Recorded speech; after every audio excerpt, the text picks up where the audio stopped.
మొంతా తుఫానుతో ఒంగోలు అతలాకుతలమైంది. పర్చూరులో కుండపోత వానకు లోతట్టు ప్రాంతాలన్నీ జలమయ్యాయి. హైవేపై వరద నీరు నిలవడంతో వాహనదారులకు ఇబ్బందులు పడుతున్నారు.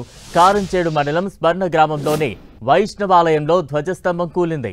చెరుకూరు త్రివిక్రమ స్వామి ఆలయం నీట మునిగింది. పలు ప్రాంతాల్లో చెట్లు కూలిపోయాయి.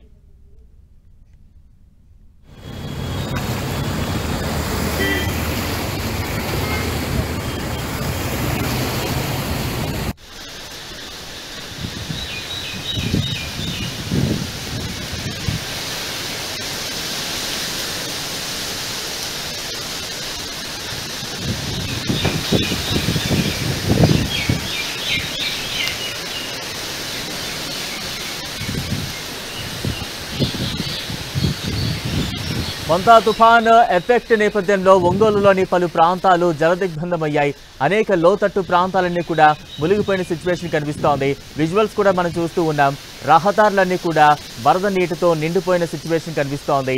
మరోవైపు కారంచేడు మండలం స్వర్ణ గ్రామంలోని వైష్ణవాలయంలో ధ్వజస్తంభం కూడా కూలిపోయింది.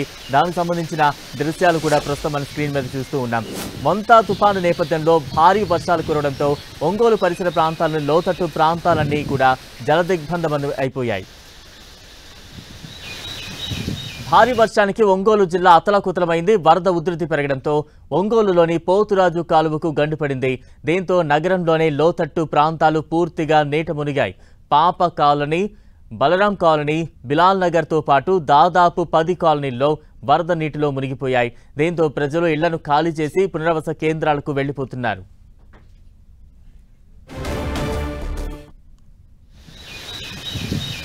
ఇదే అంశంపై మరింత సమాచారం మా ప్రతినిధి శంకర్ అందిస్తారు.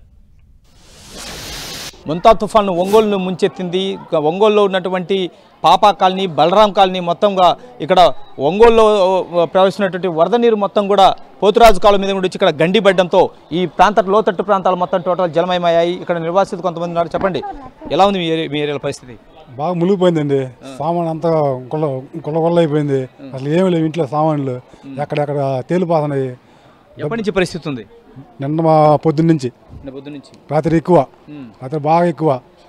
ఇప్పుడు తగ్గింది. ఇప్పుడు మీరు ఖాళీ చేసి ఎక్కడికి వెళ్తున్నారు?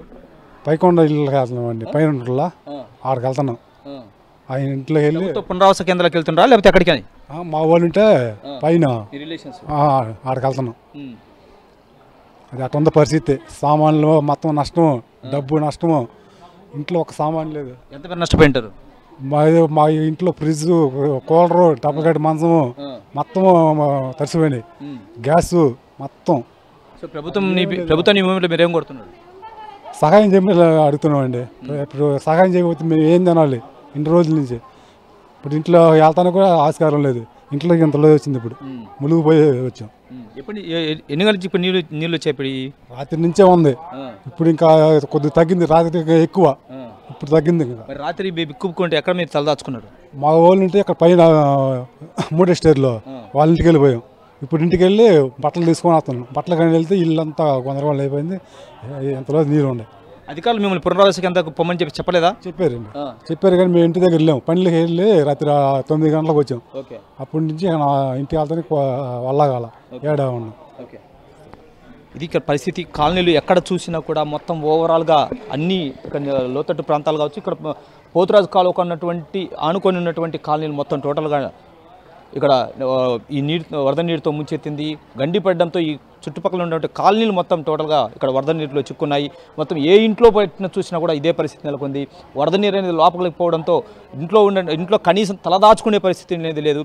రాత్రి ఇక్కడ ఉన్నటువంటి నిర్వాసితులు ఒక్కసారిగా ఇక్కడ ఈ గండిపడ్డ నీరు అనేది కాలనీలోకి చేరడంతో నీరు అనేది ఇళ్ళకి కూడా ముంచెత్తడంతో ఎవరు కూడా తలదాచుకోలేని పరిస్థితి ఉంది. రాత్రి కూడా ఏరియాలో బిక్కుమంటూ కాలం గడిపామని చెప్పి ఇక్కడ నిర్వాసితులు చెప్తున్నారు.